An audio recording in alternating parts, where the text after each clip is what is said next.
Imagine करो कितना scary होगा जब तुम धीरे धीरे पानी में डूब रहे हो और अपने मर चुके दोस्त की बॉडी से टकरा जाओ। यही रियलिटी का सामना 5 यंग एडल्ट्स ने 2005 में किया, जब उनका एक एडवेंचरस ट्रिप एक नाइटमेयर में बदल गया। वो एक छोटी सी चैम्बर में फंस गए थे। ऑक्सीजन खत्म हो रही थी और बाहर निकलने का कोई रास्ता नहीं था। यह है गोलम केव इंसिडेंट की हॉररफाइंग ट्रू स्टोरी।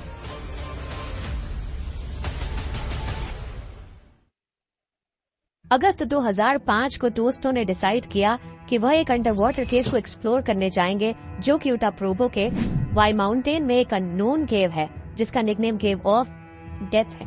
ये 5 लोग इस बात से अनजान थे कि केव के अंदर एक घातक खतरा उनका इंतजार कर रहा है। ये केव के अंदर गए तो 5 लोग थे, लेकिन वापस केवल एक ही आया। This is the dangerous disaster of the Gollum cave incident. दिन था 17 अगस्त 2005। एक डांस ग्रुप के 5 मेंबर डिनर करते हुए डिसाइड करते हैं कि वो एक सीक्रेट केव को एक्सप्लोर करने जाएंगे, जो उटा के प्रोबो में भी YUS कैंपस के बगल में है। वाई माउंटेन में मौजूद एक अननोन केव जिसका कोई नाम नहीं है, लेकिन वहाँ के स्टूडेंट्स इस केव को गोलम केव या केव ऑफ डेथ यानी कि मौत की गुफा कहते हैं, जिसे कुछ सालों पहले ही 2 लोगों ने ढूंढा था। ये केव देखने में बहुत छोटी लगती थी और ये उतनी ही खतरनाक भी थी। इस केव में भी नटी पट्टी केव की तरह पतले पतले रास्ते थे, लेकिन घबराने वाली बात तो ये थी कि इसके अंदर बहुत सारा पानी भी था। लेकिन जो सबसे हैरान कर देने वाली चीज थी वो थी यह 18 इंच का पानी से भरा हुआ रास्ता, जो कि एक तरफ से दूसरी तरफ 18 फीट तक जाता है। इस केव में जाने के लिए पहले वाई माउंटेन में हाइकिंग करना पड़ता था। इस केव का एंट्रेंस देखने में बहुत पतला और डरावना लगता है। एंट्रेंस में भी थोड़ा पानी था। केव के अंदर पानी होना ही इनको काफी इंटरेस्टिंग लग रहा था। रात के 2 बजे ये 5 लोग माउंटेन से हाइकिंग करके केव के एंट्रेंस पर पहुंच जाते हैं। इन 5 लोगों में सबसे पहले थी जेनिफर गेलब्रेथ, जो कि पहले भी पानी से भरे केव को एक्सप्लोर कर चुकी है। जेनिफर ने ही अपने बाकी फ्रेंड्स को केव को एक्सप्लोर करने के लिए मनाया था, और बाकी थे Ariel singer, black toner Scott, MC Donald और 5वां फ्रेंड था जोसेफ फर्गुसन, जिसने डिसाइड किया कि वो केव के अंदर नहीं जाएगा, वो केव के बाहर ही इन लोगों का इंतजार करेगा। ये 5 केव के पास पहुंचने के बाद इन्होंने सुबह होने का इंतजार किया, ताकि सुबह की रोशनी की वजह से केव के अंदर का अंधेरा थोड़ा कम हो जाए। अब सुबह के 4 बज गए थे। इस केव का एंट्रेंस इतना पतला था कि इस केव के अंदर केवल एक बार में एक ही आदमी जा सकता था। सबसे पहले जेनिफर इस केव के नीचे गई, उसके बाद बाकी 3 लोग भी इसके नीचे गए। केव के अंदर का पानी ठंडा था। जेनिफर सबसे आगे चल रही थी, ताकि वह आगे का रास्ता देखकर इनको रास्ता बता सके। केव के अंदर 15 फीट के रास्ते को पार करने के लिए एक रस्सी को बांधा गया था, जो कि आसानी से 18x2 इंच के रास्ते को पार करवा सकती थी, लेकिन शायद उन लोगों ने उस रस्सी को इस्तेमाल नहीं किया। इसका मतलब यह था कि वो लोग आसानी से अपने रास्ते से भटक सकते थे। इन चारों से बहुत पहले एक केवल इस केव में आया था। उसने बताया कि उसने भी इस रस्सी को इस्तेमाल नहीं किया था, जिस वजह से वह रास्ता भटक गया था। वह पानी के अंदर डूब के मरने ही वाला था कि उसको वहाँ पर एक होल मिल गया, जहाँ जाकर उसने सांस ली और वह तुरंत ही केव से बाहर निकल गया। लेकिन शायद अब यह चीज इनके साथ होने वाली थी। ये चारों आसानी से वहाँ पर केव को एक्सप्लोर कर रहे थे, लेकिन केव काफी छोटी थी और केव के अंदर काफी पतले पतले रास्ते थे। लेकिन जेनिफर के एक्सपीरियंस की वजह से ये लोग आसानी से उन रास्तों को पार कर रहे थे। लेकिन अब चीजें बिगड़ने वाली थी। केव को एक्सप्लोर करते हुए इन लोगों को वो रस्सी दिखाई नहीं देती, जिसकी वजह से ये लोग रास्ता भटक गए। इन चारों का दम घुटने ही वाला था कि उन्हें वहाँ पर एक होल मिल गया, जहाँ इन चारों ने खड़े होकर सांस ली। ये होल 6 फीट चौड़ी थी, जहाँ केवल 3 फीट सांस लेने की जगह थी।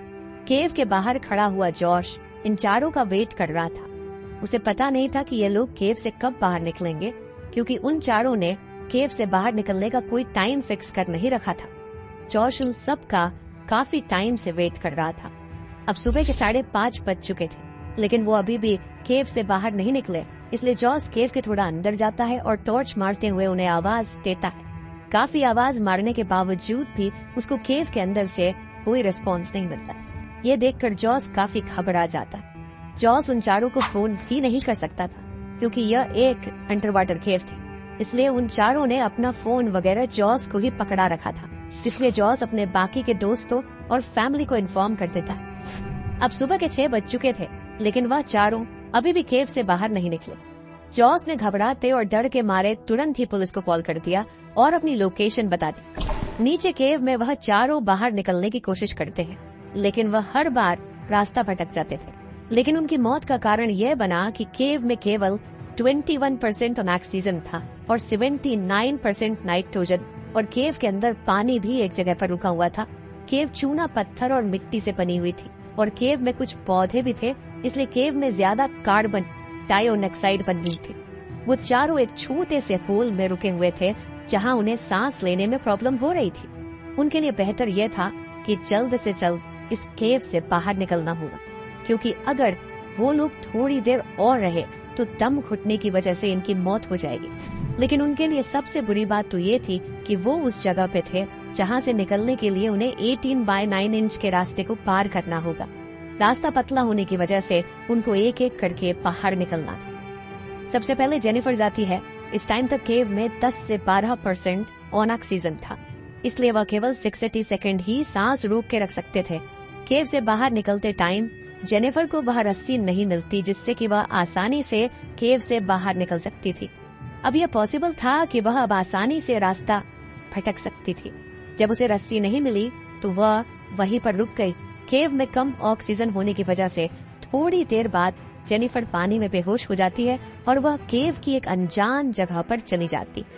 बाकी सभी को लगता है कि जेनिफर शायद केव से बाहर निकलने में सक्सेसफुल हो गई है, इसलिए बाकी दोनों भी केव से बाहर निकलने के लिए धीरे धीरे कोशिश करते हैं। लेकिन उनके साथ भी वही होता है जो जेनिफर के साथ हुआ। अब उस होल के अंदर चौथा और लास्ट केवड़ था। उसको शक हो जाता है कि उसके बाकी 3 फ्रेंड्स के साथ केव के अंदर कुछ तो गलत हुआ है, क्योंकि अगर वो तीनों केव से बाहर निकल चुके होते तो वह उसको आवाज जरूर लगाते। चौथे केवड़ को शक तो हो गया था, लेकिन उसे पता नहीं था कि उन तीनों के साथ एक्चुअल में क्या हुआ है। केव में ऑक्सीजन की मात्रा अभी धीरे धीरे कम होती जा रही थी। चौथे केवड़ की भलाई इसी में थी कि वह बिना सोचे समझे तुरंत ही केव से बाहर निकल जाए। लेकिन जैसे ही वह उस रास्ते से बाहर निकलने की कोशिश करता है, उसके साथ भी वही होता है जो उन तीनों के साथ हुआ केव के बाहर। अब रेस्क्यू टीम भी आ गई थी और उन्हें यह बात तो पता थी कि यह कितना खतरनाक है, इसलिए वह सबसे पहले केव से पानी निकालने के लिए केव में पाइप लगा देते। रेस्क्यू टीम को केव का काफी एक्सपीरियंस था, इसलिए उन्हें पता था कि ऐसी केव में ऑक्सीजन की मात्रा बहुत ज्यादा कम होती, इसलिए वो केव के अंदर ऑक्सीजन गैस से ऑक्सीजन डालते हैं ताकि अगर वो चारों केव में जिंदा है तो उन्हें ऑक्सीजन मिल सके। केव से काफी हद तक पानी निकल जाने के बाद जब वो केव के अंदर जाते हैं तो वो वहाँ का मंजर देखकर शॉक हो जाते, क्योंकि इस टाइम तक उन चारों की मौत हो गई थी और उन चारों की डेड बॉडी उनके सामने बिखरी पड़ी थी। जब ये बात उनकी फैमिली को बताई जाती है तो उनकी फैमिली को विश्वास नहीं होता। जेनिफर के फादर ने बताया कि जेनिफर एक डांसर और मॉडल बनना चाहती थी, लेकिन सबसे बड़ा खुलासा तो जेनिफर की माँ ने किया। जेनिफर की माँ ने बताया कि ब्लैक डोनाल्ड जेनिफर का बॉयफ्रेंड था। ब्लैक डोनाल्ड के फादर नहीं थे, वह अपनी माँ का इकलौता बेटा था। ब्लैक डोनाल्ड की मदर जेनिफर की माँ के साथ एक स्टेट कॉलेज में काम करती थी, लेकिन ब्लैक डोनाल्ड के मर जाने के बाद उसकी माँ बिल्कुल अकेली पड़ चुकी थी। इन चारों के मर जाने की खबर पूरे नेशन में फैल गई, जिस वजह से गवर्नमेंट ने गोलम केव को बंद कर दिया ताकि इन फ्यूचर और लोगों की मौत न। और ऐसे ही एक इंसान केव के अंदर 15 दिन तक पत्थर के नीचे दबा। ये वीडियो देखने के लिए ऊपर क्लिक करें। Thank you.